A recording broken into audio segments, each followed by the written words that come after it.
शरीके हयात के साथ ज़िंदगी गुजारने वाले अफराद में ब्लड शुगर की सतह बढ़ने का ख़तरा कम होता है, जबकि समाजी तौर पर अलग थलग रहने वालों में ज़ियाबतीस टाइप 2 का ख़तरा बढ़ जाता है। ये बात एक नई तबी तहकीक में सामने आई है।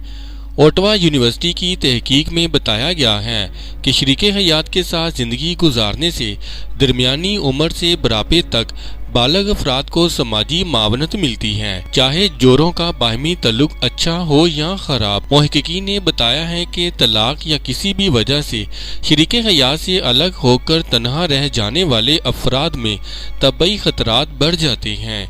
इस तहकीक के दौरान माहिरीन ने अज़वाजी हसीयत, अज़वाजी रिश्ते के मियार और महमर अफराद में ब्लड शुगर की सतह के दरमियान तल्लुक की जांच पड़ताल की थी।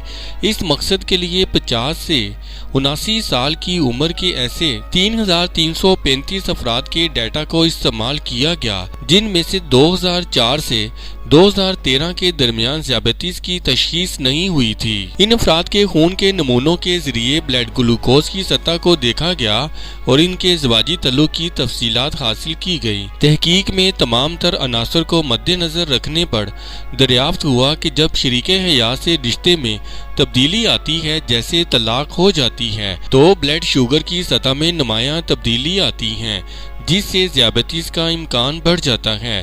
तहकीक के मुताबिक हैरान कुन तौर पर शरीके हयात से अच्छा या ख़राब तल्लुक ब्लड शुगर की सतह पर नुमायां असरात मरतब नहीं करता।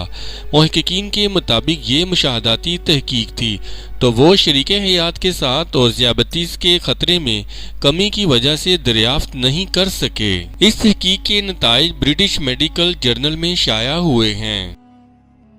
इस वीडियो से मुतल्लिक अपनी राय का इजहार कमेंट्स बॉक्स में ज़रूर करें और हमारे चैनल को सब्सक्राइब करना और वीडियो को लाइक और शेयर करना मत भूलें।